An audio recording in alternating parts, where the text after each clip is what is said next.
Thank you. I'm not used to being tethered to a mic, so I'm going to probably roam if that's okay. I usually don't have a problem projecting, so I assume you can hear me okay. So as Wesley said, I'm on New York time. So I got up at 5 a.m. this morning, New York time, which is 2 a.m. your time. So hopefully I'm not going to be collapsing before the end of the evening. So bear with me if I lose track of thought periodically. I say that with humor and jest. It's really great to be here. I am heavily invested in education. It's very important to me. It's valuable to my thinking, my creative thinking. So whenever I have an opportunity to speak to other students, I really value that. So I appreciate Wesley's invitation to be here and the opportunity to talk to you about the craziness that I do in my practice. Wesley gave you a little introduction of my design practice. If I have to label myself, I don't like to label myself, but if I have to label myself, I think of myself mostly as an architectural lighting designer. But I really enjoy being in the gray matter between disciplines. And I'm going to talk a lot about that and show you examples of my work and how I purposefully situate that within interior space, landscape, art, photography, and so on. So to give you a little bit of an introduction of this, I'm going to speak about my work, lighting being in the center, which I really think that lighting design is this kind of central catalyst practice that resides within all of these multidisciplinary relationships. The real focus here, I would say, is human factors, really the understanding of the psychological and the physiological aspects of how human beings sense and perceive space, and light has a huge factor in that. So as I tell my students, to be a good lighting designer, you've got to be quite versed and skilled in all of these disciplines. So relative to my practice, I'm just going to look at these bullet points for my own prompts. I'm interested in the exploration of human sensing and perceiving. I never aspired to be a lighting designer. And as I tell my students frequently, I've never studied lighting design, which I'm of a generation that few did when they started practice. But I've never studied lighting design formally, and somehow Parsons lets me in the door on a weekly basis. But I've been fascinated with how the human body and human beings understand space on a multitude of levels. And as I've practiced lighting design now for nearly 30 years, I've found probably in the first 15 years myself constantly wanting to leave or trying to find other things to do, but I kept returning back to it while also exploring exhibition design and interiors and art in various ways, which I still practice. But light really at some point became, I finally realized, a seminal and central piece to that. So it's really the human being as a centerpiece and understanding how they understand these spatial dynamics that's the key in my work. Relative to my lighting design practice, I like to situate light in space, not from a standpoint of technical assessment or task service, but really from the standpoint of how can I organize space or organize a series of relationships to space to help clarify what the larger architectural intent is, for example. So I'm going to show you examples of this. And again, it comes from the standpoint of how does the inhabitant understand those relationships. I'm very much a holistic thinker when it comes to these design relationships. And for whatever reason in my practice, I've been very welcome to sit at the table with architects, interior designers, and engineers. And for the most part, I've been very, I'm out of the picture, I guess. Others have been very accepting of my presence and the conversation and commentary relative to all of these relationships. So I feel free in these relationships to speak out against engineering or to direct engineering or to direct interior design in various ways to help clarify these relationships. So I think, again, one has to straddle all of those processes. Oftentimes what I'm doing is reducing or taking stuff out of the picture. I would describe my work as highly reductive so that I can clarify the dynamics that I'm interested in. Lighting design is this interesting balance of art and science. So there's a lot of conceptual, poetic, aesthetic-based thinking, but also a real kind of measured science to it. So I'll show you examples of how also I'm applying analytical tools to the aesthetic interests of a project, which I think is really important. As I spoke to Wesley about earlier today, one of my primary objectives in getting involved with education is to grow the intellectual capacity of the lighting design industry. It's still an emerging young profession, and quite frankly, not as intelligent as it should be. So one of the great things about education is that you can really contribute to the next generation of practitioners. So it's something that I take seriously and feel very fortunate to contribute to. Parsons in New York is part of the New School University, which is a very left-wing, socially driven institution. So social ethics relative to what we do as designers, how we create and design the world that we occupy is critically important. So hopefully you'll see evidence as we go through this. It is something that's critically important to me and my work as well. So I'm going to be toggling between my design work and my artwork in a variety of ways through the course of this presentation. I've been taking photographs for 20 years or more. And at first, and it's just a reaction to certain circumstances that drew me to this originally. This is not working well over here. And usually the photographs are of transitions of day or unique weather patterns in some kind of way that obscure a scene. So I'm not interested in the scene necessarily. I'm not interested in the kind of objectivity of a place, but more about a condition of light that may be fleeting or unique in those places. Oftentimes they involve water, where you get reflection of sky conditions into the water mass below the horizon, so then you get this immersive space. Oftentimes they're very long exposures, sometimes 1 hour exposure. So you're basically compressing time. So you're creating a condition of light or recording a condition of light in a single sheet of film that the body really can't sense. So it's simultaneously a documentation of an actual event that takes place, but an abstraction, which I like these kinds of contrasting perspectives, if you will. Most of these images, all of these images actually are taken with medium format or large format cameras that use film, if you've heard of film before, maybe. So they're tedious instruments to set up and to calibrate.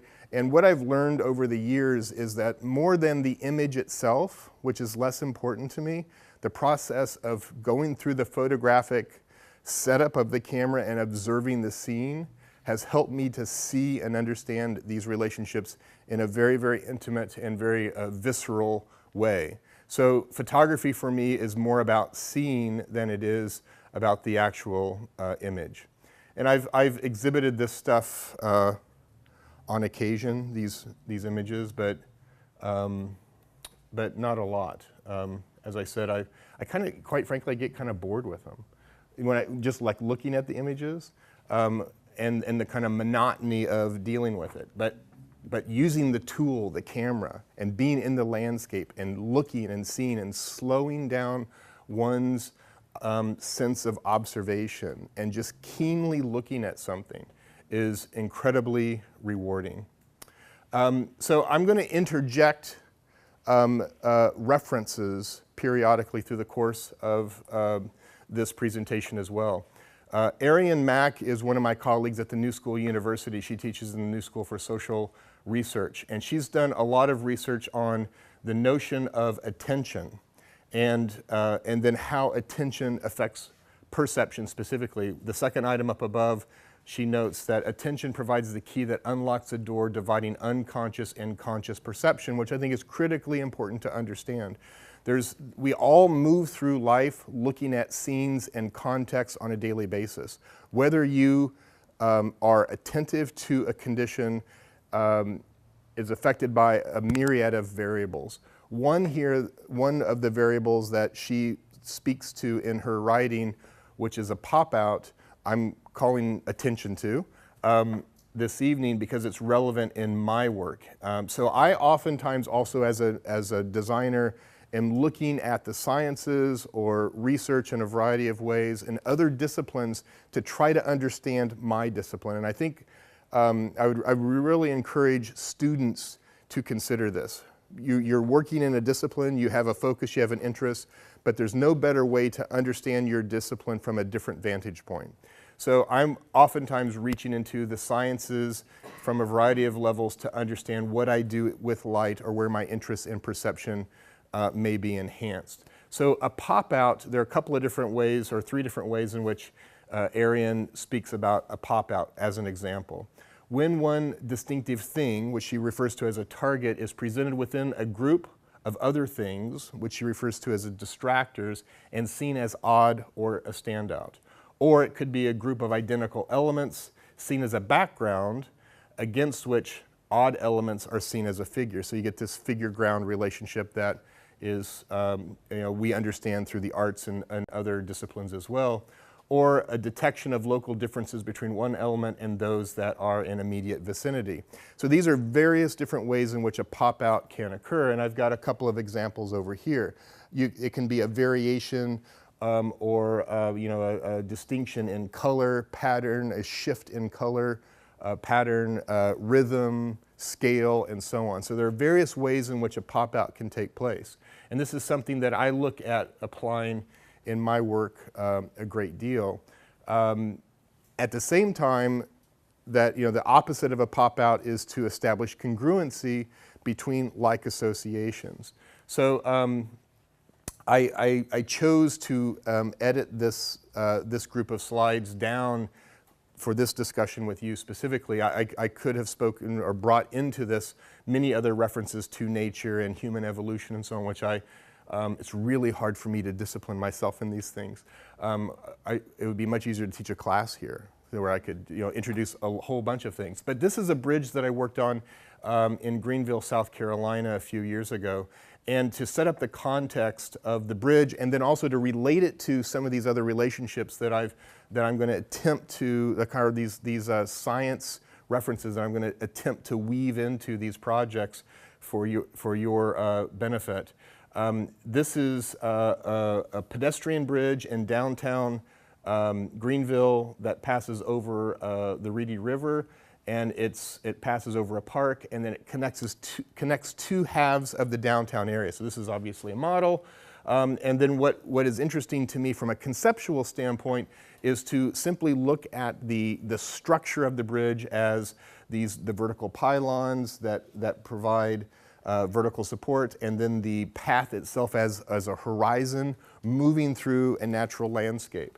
So on a conceptual level, this notion of verticality against horizontality became really important to me. And what I'm interested in doing here is situating light in conjunction with the bridge so that it helps to enhance the perceptual understanding that the inhabitant has on the bridge. So imagine yourself moving through these kinds of scenarios and understand that the body reads these conditions in a multi-sensorial way. So you're going from an urban situation where you're hearing traffic, your foot patterns on pavement are one thing, and then you're moving into a park, you're moving over a waterway, and think about the sensorial experiences that you would have in such a manner. You feel the moisture on your skin of the river below you. You can hear birds in the trees. You hear air movement through the leaves. These familiar sounds of the urban setting dissipate. So there are different kinds of acoustical experiences that you're having. And then the sky opens up, this kind of blue dome of light, which you also saw in my photography. So as one moves across the bridge and reaches the apex of the bridge over the river in the middle of the park, that's the kind of, the apex of that experiential moment. So to treat the bridge or the horizon as a connection to nature, and then the verticality, the constructs that are erect to the horizon as a tie to the urban center, was a key element to the lighting design for this bridge. So we used warm tones of light versus cool tones of light to then link these perceptual relationships so that the bridge feels of the, my clicker is not working as keenly as I would like. The bridge feels of the horizon. It feels of nature, where the pylons feel of the urban setting. So there's a lot of detail also that goes into the incorporation of the lights in the handrail, and a lot of detailing with the bridge architect to execute this in a way that, again, works with the subconscious perceptual cues that the body is looking for, to find association. And then other compositional dynamics affiliated with that. So, Sensuous Geographies has been a really significant writing for me by Paul Rodaway, and he outlines very poetically, I believe, ways in which the human body understands the environment that we occupy. First of all, he outlines, and this is not giving Rodaway's writing justice, but a few key elements to pull out here. All sense perception is an outcome of body experience within the environment. So understand that when we move across, when we walk across the surface, our feet feel the substance, in this case, of the concrete. There's an acoustical feedback also of what it sounds like for my feet to move across this ground plane that then gives us cues as to what the surface is, the evenness of the surface, the unevenness of the surface, the hardness of it, and so on. There are smells and various forms of touch and sound that play into that. We should understand our body as the site, a multi-sensorial site for understanding these dynamics. In conjunction with the brain that enable us to understand ourselves. So the body, if you understand the body as a sensing entity, and then the brain is the psyche or oneself in conjunction with that. So it's the body is the physical thing that allows us to feel and understand the world that we occupy as this mediating mass, basically, between us, the psyche, and then our environment. And then, and Rodaway goes on. But this is, I think, a really essential way to understand the way in which we, again, perceive the environments that we occupy. This is a public art project. As an example of some of those relationships, this is a public art project that I worked on for a number of years. It's part of a bridge replacement project in a downtown urban area that was at the nexus of a racial divide in a city, in Kansas City specifically, where I lived incidentally for 20 years before moving to New York to teach at Parsons. So this bridge has a lot of emotional, or this street, I should say, as this kind of a racial divide in this urban center, has a lot of emotional weight and symbolic significance. So, and it just so happened that this creek that goes underneath the bridge connects to the west to a very upscale, mainly Caucasian, urban development, so retail, residential area. So this bridge is literally a crossroads, east, west, north, and south, within the middle of Kansas City that had a lot of significance. So we wanted to not just apply light, but to design the entire bridge in a manner that would be reflective of the community and the neighborhood, and at least the aspirations of that. So there was an artist team, there was an engineer, an architect, and myself involved with this project. And this after 10 years of development. I just about hung myself multiple times on this project.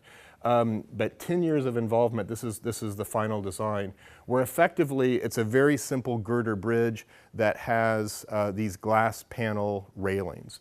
And I spoke earlier about the reductive process of one's approach to these perceptual relationships. So effectively, what we ended up developing was these glass panels that mount to the bridge as this symbolic gesture towards transparency, not opacity, not a barrier, not blocking, but to encourage this east-west movement across the urban center, and then also to disrupt. So if I go back to Ari and Mac's comment about the kind of figure ground or the kind of odd thing, the target element within a field that stands out, what I'm trying to do with this is to introduce something, a foreign material, a disruption within the bridge experience that causes people to, it grabs their attention effectively.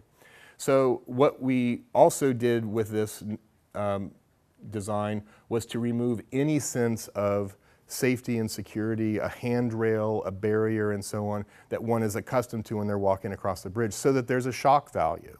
It gets your attention. And effectively you have a transparent glass barrier that drops 40 feet to a riverbed. Granted, it's a robust piece of laminated glass and it's quite safe.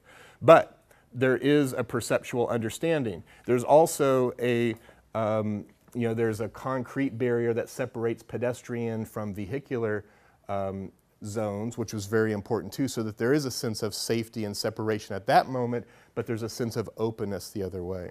The other thing that happens with this is reflection, because you have a specular glass material and people can see themselves day and night.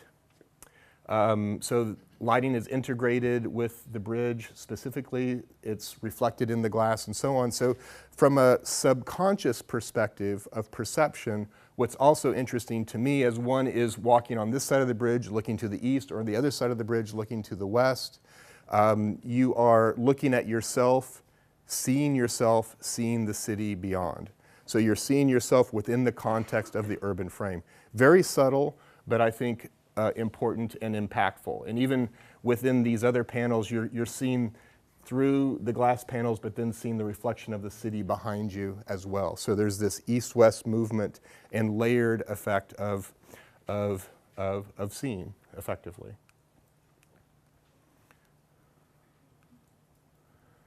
And again, a whole lot of detailing involved with that execution. I'm going to show you later in time some of the products that I've designed, and then talk about the detail articulation of those instruments. But I can't describe to you enough how challenging it is. A bridge like this that's on a parkway where you're dealing with the state Department of Transportation, city officials, and so on, and you say, we've got this great idea.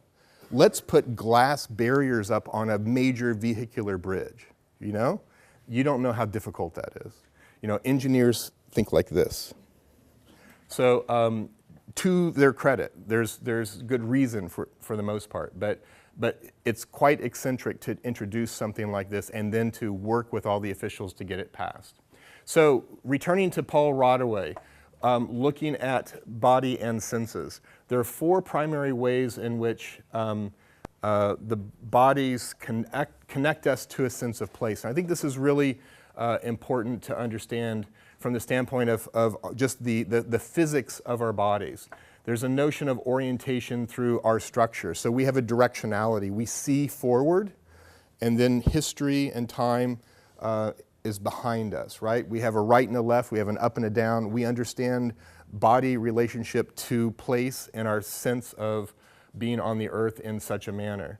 Measure through walking and stride, distance, our association to objects and proximity to things. We each have our own understanding of distance in such a manner. Locomotion or mobility, our ability to change position within an environment, again, based upon our own physical anatomies and potential constraints.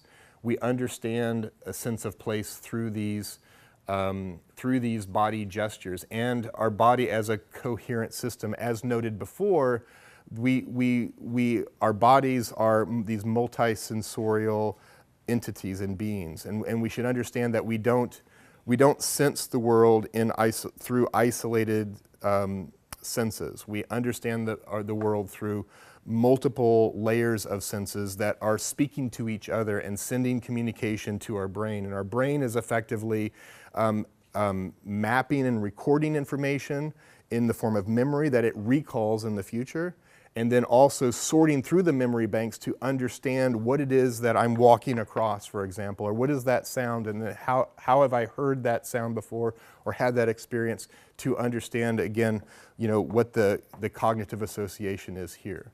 So memory is critically important to our understanding of the world, and the body as, again, this very complex layered system is critically important to our sensory understanding. So this is an art project I did at a museum, and this is the site that was referred to as a berm. And this is in the Wichita Art Museum, and they did an extensive, this is a old Google image, but they did an extensive renovation of a garden landscape proposal with art, outdoor sculpture, and then they had that berm planned as a site for a lighting installation, and they were kind enough to invite me to put forth a proposal for that. So if you understand the context of the site as, again, this landscape that wraps around, this is the entry point to the entry drive, this is the entry to the museum, the main parking, circle drive, drop off. So the berm is really a terminus to that garden experience, which was important to the overall idea. This is, I guess I am going to get tethered to the computer after all. So this is the site before it was changed. It's highly uninteresting. Flat street lights on the side and so on. So there was a designed rise to that site to create, again, a kind of a barrier or a stopping point. So what was interesting to me was to create a work that enhanced the sense of, or the perceived understanding of a rise. So if I refer back to Rodaway's comments about the body movement in relationship to perception, and this notion of understanding or triangulating a series of relationships based upon my body movement. So if we diagram such a relationship, and again, looking at the diagram in Rodaway's book, if we have a series of elements, we triangulate our relationship to those elements, and then as our body moves and our perspective changes, then we understand distance perception in a different way. So what I was interested in doing with the berm, which had, I think, about a 10-foot rise over a 200-foot distance. So it's fairly gradual, but yet perceivable. What I was interested in doing is enhancing the sense of space that one would occupy on the berm. So in order to understand the variable or the target, the kind of disruptive surface that Arian Mack would describe, one has to have a constant, or you establish a constant against that variable to then allow the body to sense this spatial domain. So what I ended up doing was creating a series of, or locating a series of poles on the berm, across the berm surface that ranged in height from about 9 feet to 16 feet, and they were all cut at the same datum at the top.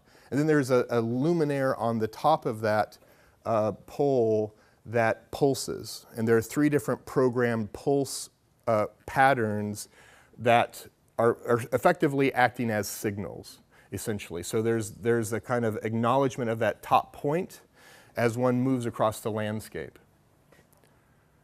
and then moves across the berm itself. So then this is what it looks like in actuality.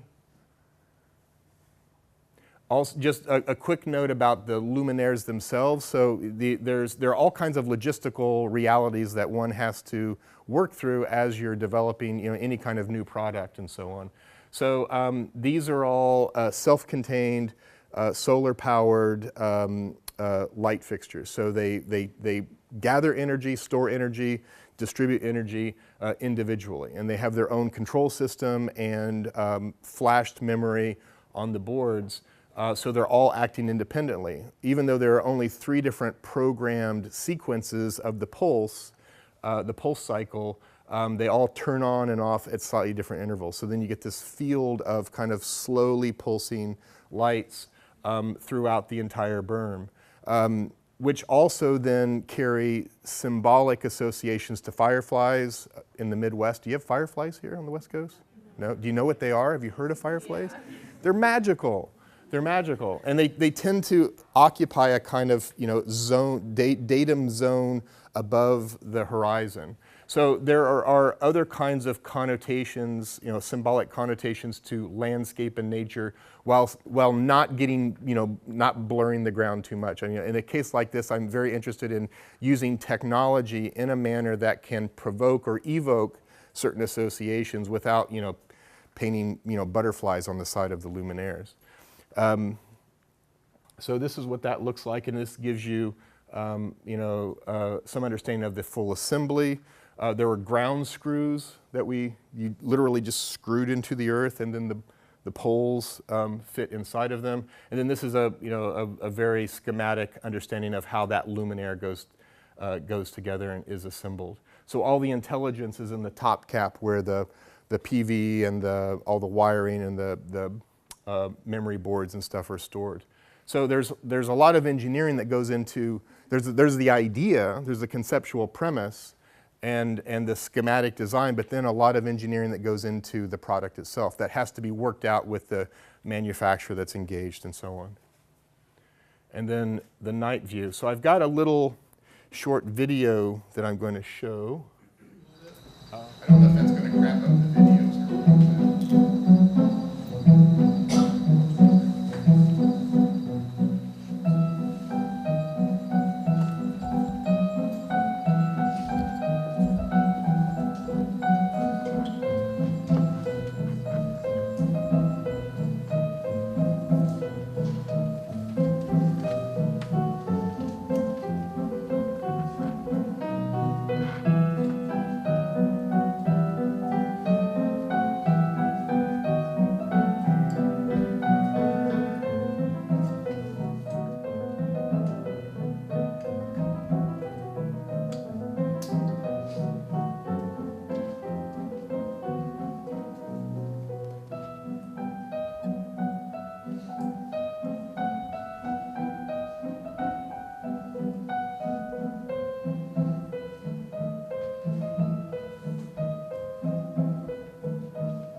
So I have to tell you a quick anecdotal story. This was a year and a half, whatever, design development project and so on.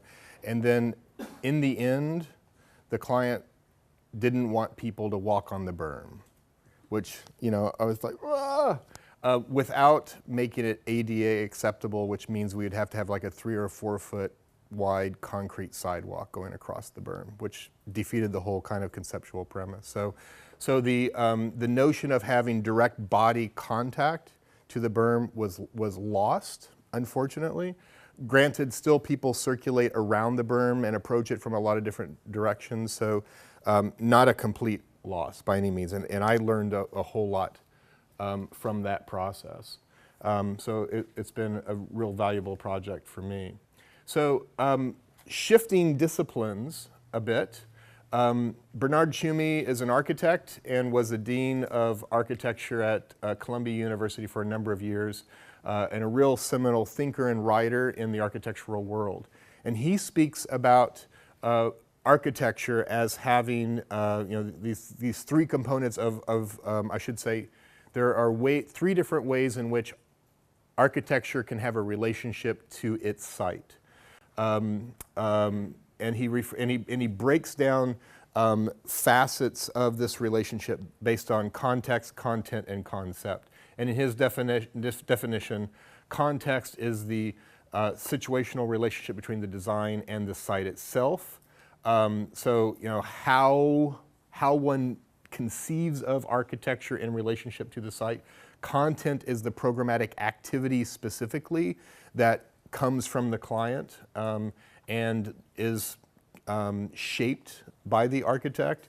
And concept is the idea that then frames and organizes these relationships. It's very easy to translate this, in my mind, certainly to lighting design, but probably most other disciplines. So this writing was offered a level of clarity to me in my thinking about lighting design when I came across this. And then he also expands this relationship to these three basic categories. The first being reciprocity, where the idea and the context interact closely and are in support of one another. So basically, the place and the situation of the place and the conceptual idea are unified, in effect.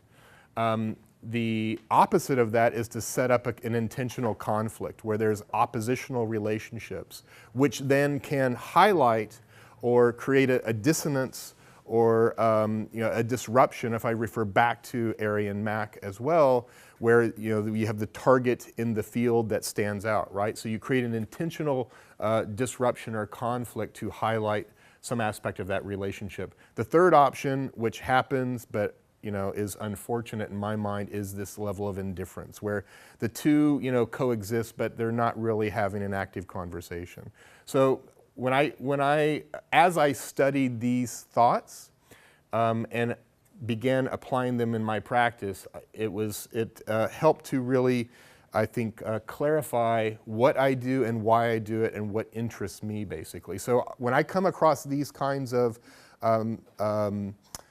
readings from parallel disciplines, I treat them as questions or inquiries, and they become individual theses on how one can investigate a series of relationships. And you can, bring from it what you will, and hopefully, certainly, it should be expansive in some manner. It should expand your own thinking. So I'm going to walk you through a few lighting design projects in quick form. This happens to be an industrial space that was being renovated for a residence. And it's a top floor of this industrial building. You can see these vast light monitors with north-facing skylights, which are really, extraordinary architectural moments within the space that give it identity. And then really nice material relationships, concrete floor, these huge concrete beams, and the brick walls around the perimeter. Another thing that another interest that I have with my lighting design, specifically light for interior space, is to look at relationships between edges, fields, and thresholds, which is another lecture that I can give another time.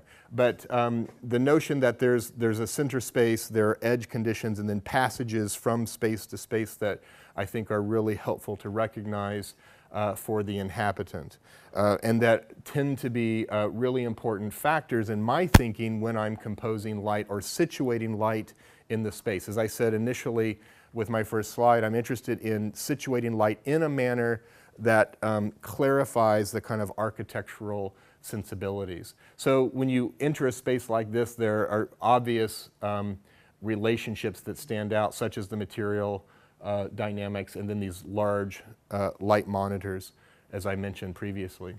So this is a section through the space and then a conceptual rendering of how we approached it from a lighting standpoint. So you've got these two central monitors, lights coming in from the north, natural light, and then we also wanted to treat these from an electric standpoint as light fixtures, if you will, so that you get this diffuse, diaphanous fill of light, the field, if you will, and then articulated edge conditions with a grazing light that establish the boundaries of the space.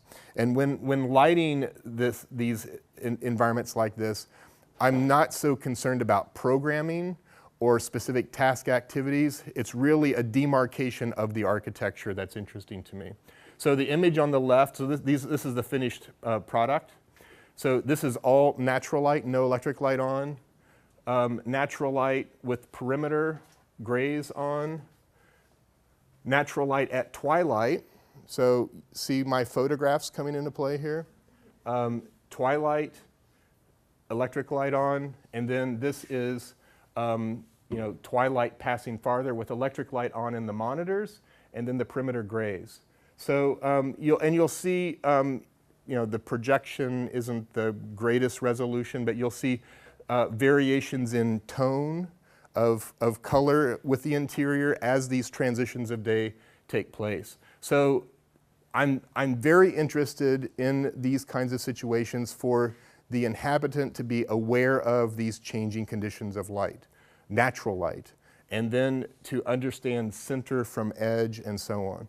So that's important to me. Also, on a detail level, the way in which, in the case of the monitor, the light monitor up high, the way in which electric light is aligned with natural light, so that basically the transparent plane where natural light is penetrating, the fenestration surface, I aligned and detailed the architecture so that the electric light was on that same plane. So that north-facing plane was of light, naturally and electrically.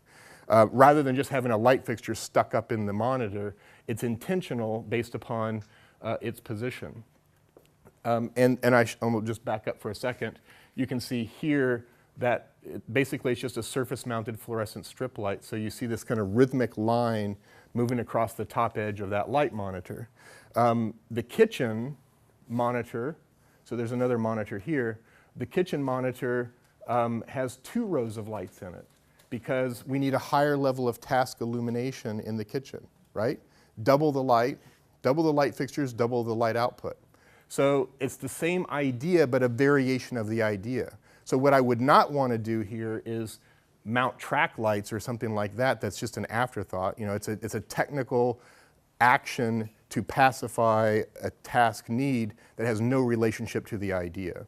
So in this way, looking at Tchumi's writing, the electric light and the natural light have a reciprocal relationship. There's a synergistic relationship to them.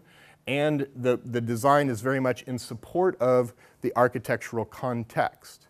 So we're accentuating the kind of the personality of the apartment and the intrinsic characteristics of the architecture. So the light is very much working in concert with the context of the place. A couple of other details to note.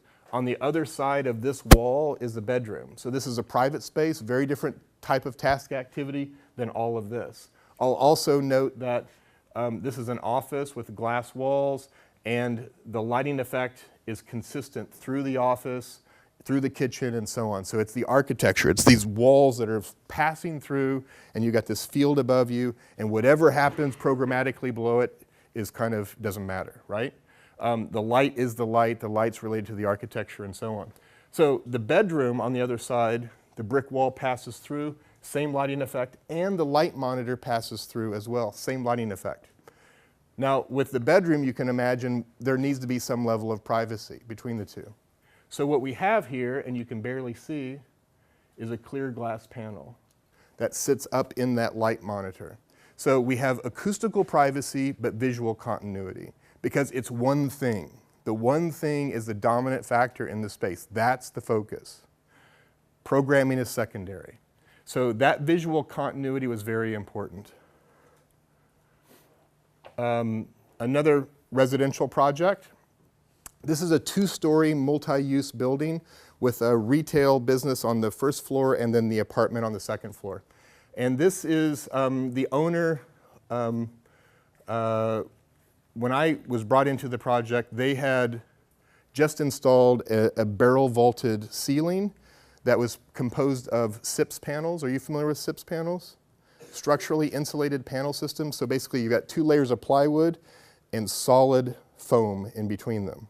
So there is no way to penetrate those surfaces. So that's a pretty substantial restriction from the standpoint that you can't put lights in the ceiling, but then, you know, depending upon your approach, you choose to embrace it or you fight it, right?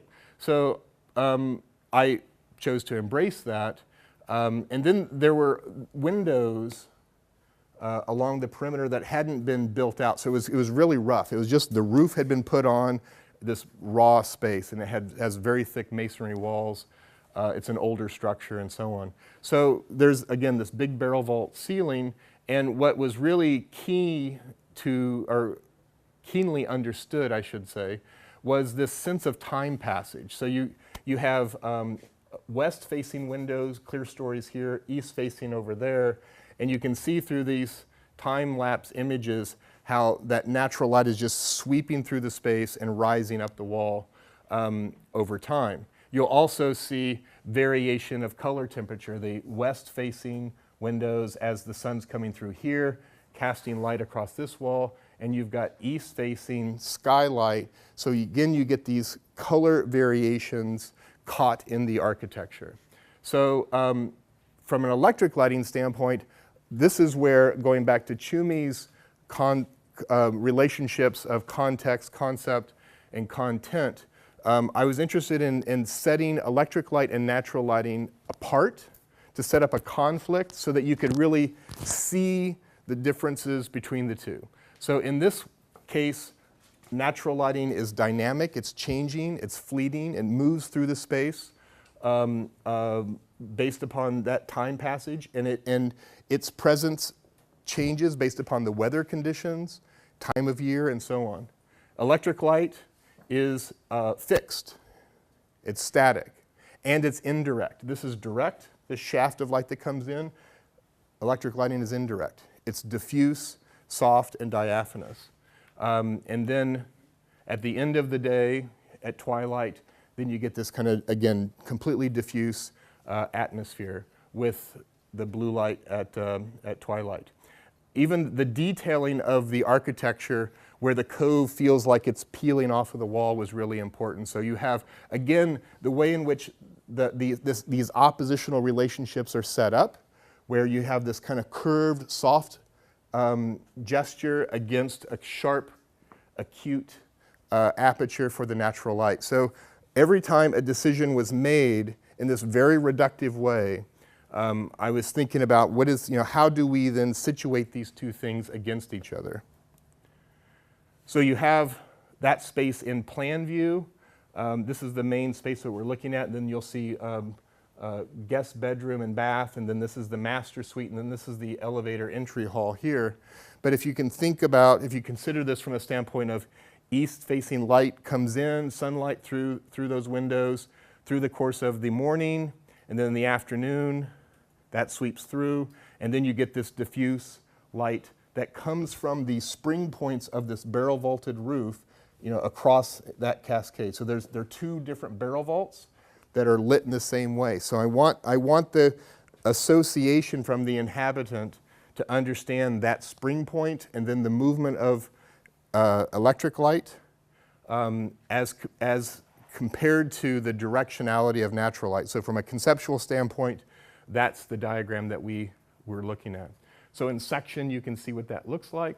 Looking back at this is the guest bedroom back here, and then the guest bath. In a similar way as you saw in the previous residence, we wanted acoustical privacy, but visual continuity, because it was really important to see that vault land on the other side and to understand the origin of light moving from that other source so that you understand the full domain of that field, right? So that light movement back and forth, here you can see the repetition of the detail and so on, was really key. And then this is the entry hall. So you come up the elevator and you're dumped off in this entry hall. And originally the client had, they needed a coat closet. So they had designed a coat closet that, I don't even remember what it was. It was just a dumb coat closet with doors on it. So we conceived of this space as being this transition zone between public and private, and we conceived of the closet as a luminaire, basically. So we designed this glass closet so that light was, again, situated inside to reveal the contents, the changing contents as a kind of artistic move. So different seasons, different coats are used, storage contents change, and so on. So this is a changing mosaic of color and texture and pattern. And that's the thing that's in the room. The room is largely void otherwise.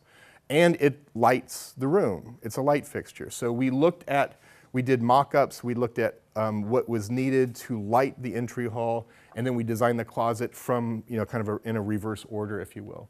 And then this shows, I think, some really nice qualities that you'll see relationships to the Greenville Bridge project as well, where there are layers of transparency, reflection, changing color temperatures, and so on. So this apartment, it really becomes a receiver for these dynamical changes of light that occur through the course of a day. And in my mind, at least, it heightens one's sensitivity to these dynamics. It brings an awareness, or to use Arian Mack's words, it calls attention to those associations. Whether it's conscious or subconscious, I'm not sure, but I believe it makes a difference.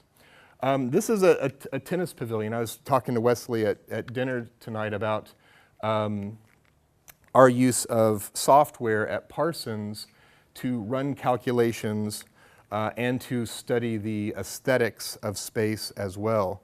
So this is, I'm going to show you some of the technical renderings. So this is a tennis pavilion, and this is how the architect presented it to me. So this is a private residence with this, structure where there's a little kitchenette and exercise facility and so on. So basically, on a conceptual level, it's this glass or cube or geometric form that has this lattice work wrapped around it that creates shade for these outdoor deck surfaces and so on. So on a conceptual level, again, thinking about the intelligence of the design and the meaning that can be brought into the project,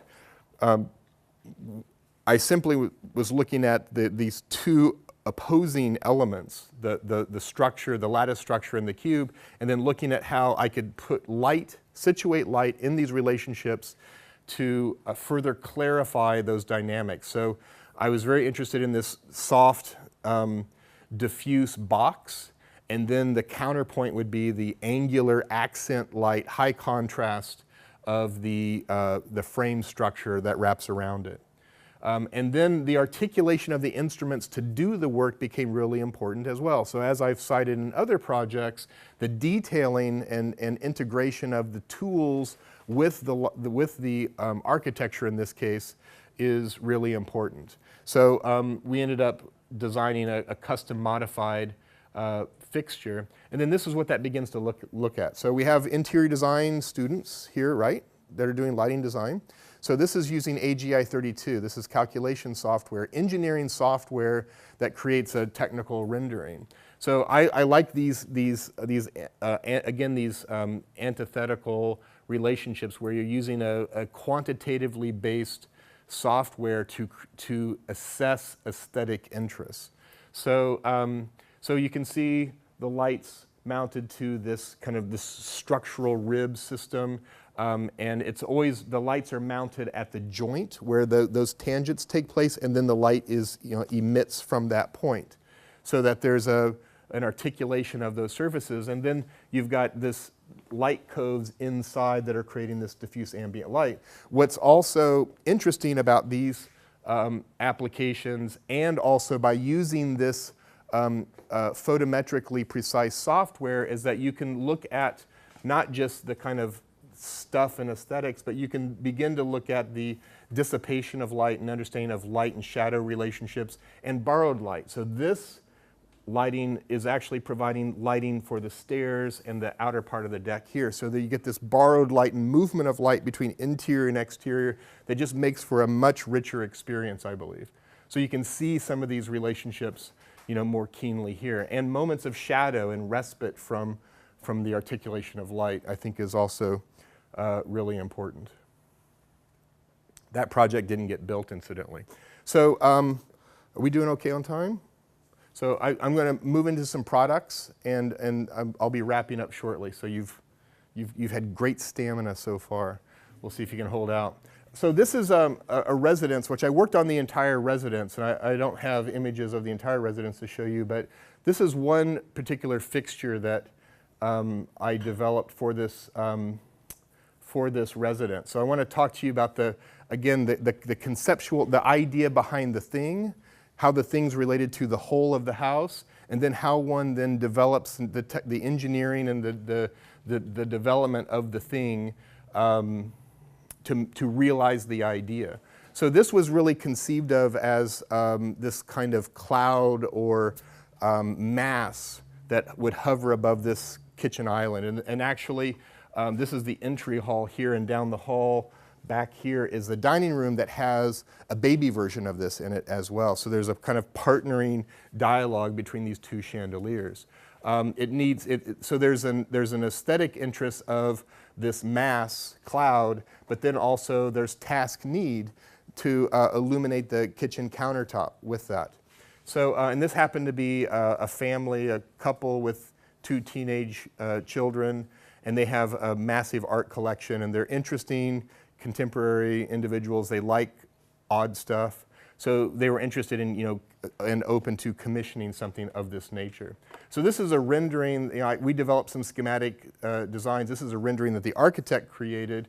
And then I've included over here some detailed details from the shop drawings to give you some sense of scale. So there are 2 different luminaires. There's a higher output luminaire on the bottom that provides a downlight, and then up above are 5 nodes that are smaller that are simply there for eye candy. This is all LED, and these are individual control zones across those pendants. So there are individual channel addresses so that you can play shows through the chandelier. So it's like a 3-dimensional media board.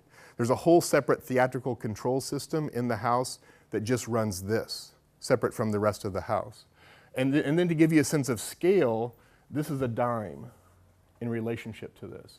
This tube that goes up is 3/64 of an inch in diameter. It's a tube, there's a wire inside of that. 3/64. It's little. So it's very, very petite. There's a lot of technology packed in that little thing. So scale and repetition was really key. So this is a photograph. This is during a site visit. There's junk on the island, but that's what the mass looks like. So it's these very, very petite things, elements suspended with this very, very thin pendant. And then the other detail that was really, really important to this project is I was very interested in this sense of the ceiling continuing through. So not to have a canopy or a junction box or some kind of technical thing that hits the ceiling that then calls it out. It becomes the target, right? The disruption that Arian Mack speaks of, where it disrupts that ceiling surface and then it calls attention to itself, and then it's a light fixture. So what I was interested in is blurring those boundaries intentionally so that to enhance the sense of hover. So again, this is going back to how one sees. These are decisions that are based upon how one perceives these dynamics.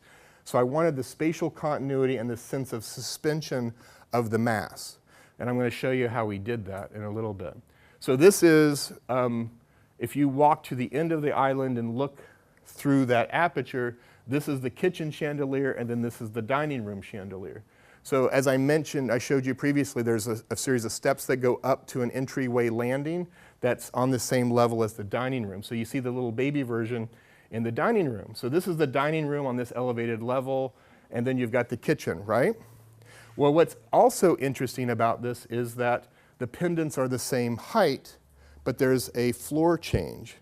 So what happens also is that there's this other domain, this kind of social domain of how people interact and exchange at the dining, at its seated table level versus at a standing island level. So that disruption of the space, and we studied very carefully how far we wanted to bring down those pendants was really key. So that social space was really important.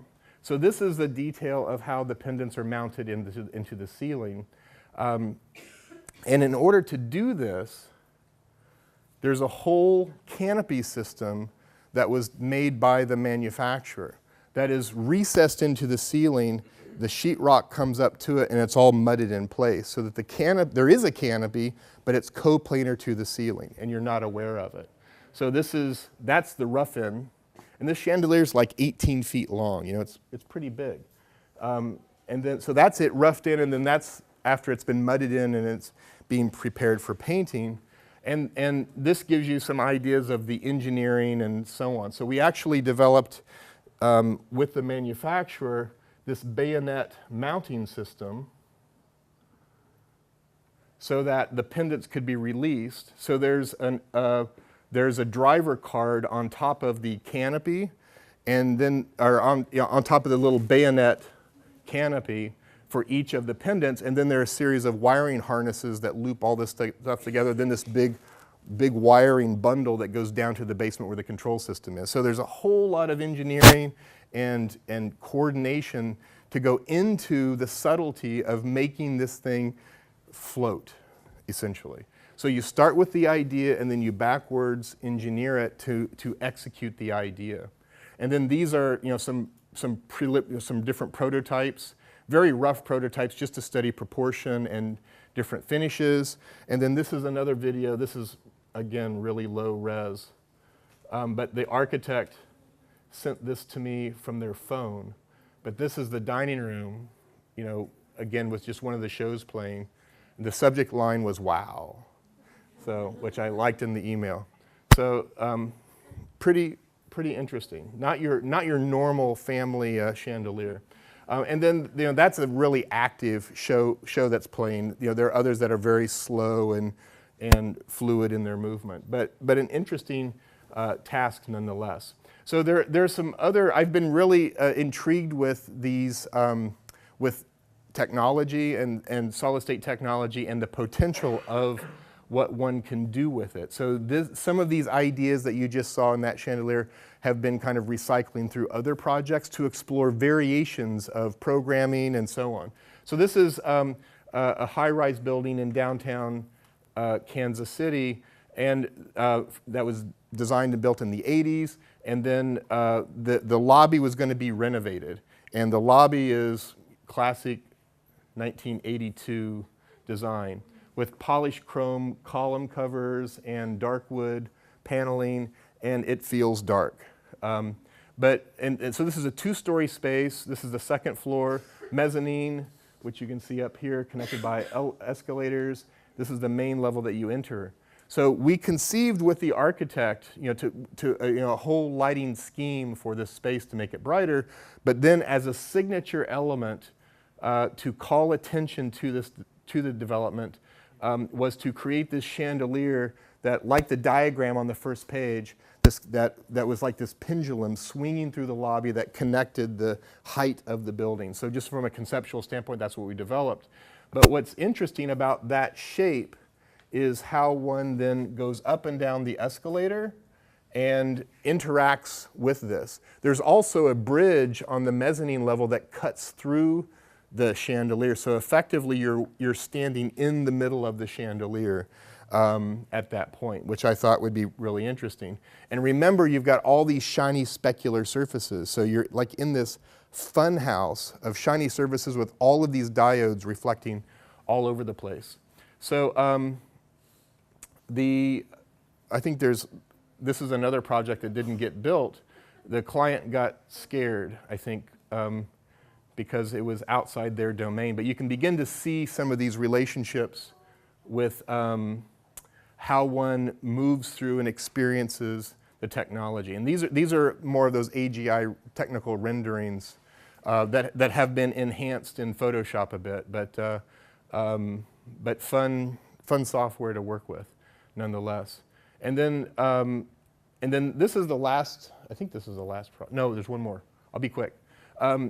This is taking that same idea of a chandelier. This is in a library reading room at Georgia Tech University, and this project is under construction. I'm trying to work through some of the final budget phases of this chandelier. I'm hoping it will get built. What's interesting about this is, unlike some of the others that that are a distinct field, well, I guess this is consistent with the residence, especially where it's this iconic thing in this space. And then the second level spaces are occupied as well. So people can look through the chandelier. You have this big glass wall. You're going to get reflections in these glass surfaces. And also what's interesting is that the ceiling here is a polished metal acoustical ceiling, a perforated acoustical ceiling. So you're going to get reflections, as you can see the tables reflected in the ceiling, of the chandelier in the ceiling itself. So you get this further layer of animation that's also akin to the kind of reverse of my photography and sky reflections and so on. So the ceiling gets animated by the activity of the chandelier. So I'm very optimistic about this and what the potential is with that. We have, I think, and this is also using dynamic white diodes where you have 3 different color temperatures, a warm, a neutral, and a cool color temperature. Each one of those diodes has an individual channel address, and each node has 2-sided diodes. So you've got diodes facing down and facing up. So each chip has 3 different addresses, and there are 8 chips per pendant, and then there's a downline. So there are, I think right now we've got 30 universes of control system involved with this, which I think is like 15,000 channels, individual channels that can be programmed and so on. So Georgia Tech, being a tech university that it is digging this right now. If we can make it work from a budget standpoint, I think it's going to be really cool. And then, technical stuff. So this is the last thing.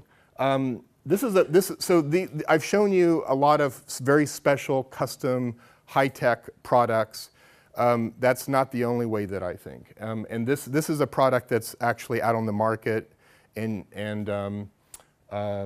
readily available and not super complex. This was actually a design competition where the manufacturer, sponsored by a manufacturer that makes tape light. You've all seen this LED tape light stuff, right? It's pretty common these days. And they wanted to do something different with it. So the competition was, how can you conceive of a new application of the tape light? So what I was interested in doing is taking the tape light out of the perimeter domain of cabinets and kitchen cabinets and display cabinets and so on, and bringing it out in space. So what we conceived of is this idea of using a consistent kind of metaphor of movement. We used a tape measure as the metaphor, as this deployable body that could support the tape and bring it out in space to provide indirect illumination. So we did a lot of mock-ups. Actually, I went to Home Depot, bought a bunch of tape measures, cut them, painted them. We took photographs, did a lot of Photoshop with just cheap rope light just to experiment a little bit. And then we built, then we got shortlisted, and then we built prototypes. So basically, the invention with this has to do with the turnbuckle design, how it mounts into the wall, how it mounts in a taut fashion. It pulls, so it clamps the body, and then it pulls across space so that you can create all kinds of lines and movement, in the environment. So it's very small, and different than these instruments. So if you think about, lighting design coming out of the world of engineering, you get these kinds of technical instruments that have no relationship to interior space. These are about, and these here. They're everywhere. We experience them, all situations. So in this page, there are air diffusers, speakers, and light fixtures. It kind of all looks the same, right? So from my standpoint, as I think about interior design, this has nothing to do with design. This is a technical thing that solves a problem. It makes a blob of light.